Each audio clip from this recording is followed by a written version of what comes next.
dia, valente do Altíssimo. Nesta manhã, vamos meditar em Neemias, capítulo 1.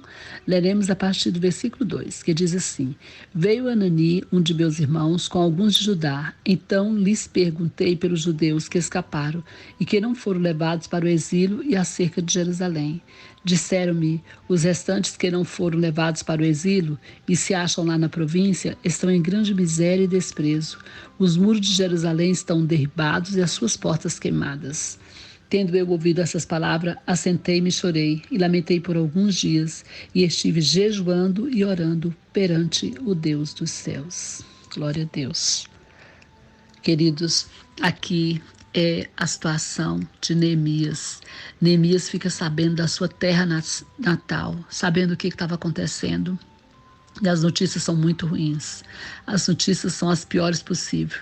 Eles falam, para ele, conta para ele ali que havia uma grande miséria e desprezo. O povo era desprezado, estava em miséria, os muros da cidade estavam derribados e as portas queimadas.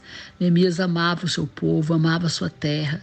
E quando ouviu isso, ele fala que ele chorou. Assentei-me e chorei e lamentei por alguns dias. Mas depois ele se levantou, em Deus. E ele fala, mas estive jejuando e orando perante o Deus dos céus. E eu queria dizer isso para você nesta manhã. Às vezes você tem uma situação que você está triste, que como Neemias você está desolado, porque é uma situação difícil, de vergonha, uma situação de dor, uma situação de fracasso.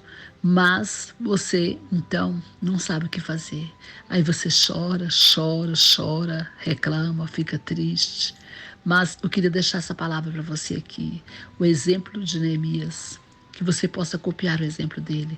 Ele chorou, aqui fala que ele se assentou. Assentar fala de uma certa passividade, de ficar ali meio que prostrado, E chorou, e fala que ele chorou por alguns dias. É necessário chorar. Às vezes a gente precisa chorar para desabafar, para colocar para fora a nossa dor, a nossa tristeza. Temos que chorar, mas nós não podemos ficar o tempo todo só chorando. Nós temos que chorar, depois levantar, sacudir a poeira, como diz, e reagir. E foi isso que Neemias fez. Ele chorou, se lamentou, mas depois ele fala, eu estive jejuando e orando perante o Deus dos céus. Então ele tomou uma atitude. Ele tomou uma atitude de quê? De orar e jejuar. Essa é a atitude correta. Está passando por uma necessidade, está passando por uma dor, por um sofrimento, se levante em oração e jejum. Com certeza, à medida que você orar e jejuar, você vai conseguir desembaraçar todas essas amarras que estão acontecendo no mundo espiritual e no mundo físico. E ele então clama pelo Senhor. E se você ler aqui toda a história de Neemias, você vai ver que Neemias consegue em pouco tempo restaurar Jerusalém, restaurar a sua cidade amada.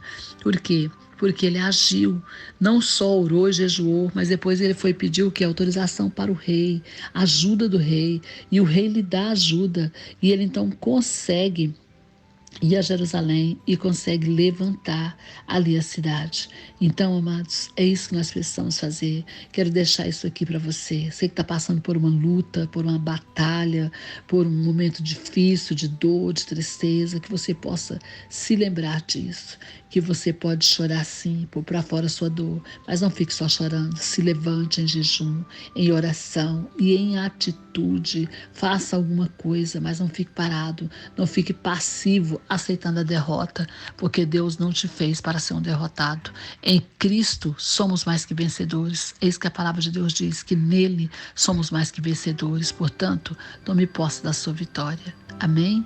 Que Deus te abençoe, que Deus abençoe sua vida, que Deus abençoe sua família, que Deus abençoe o nosso Brasil. Pastora Vênia, Goiânia, Goiás.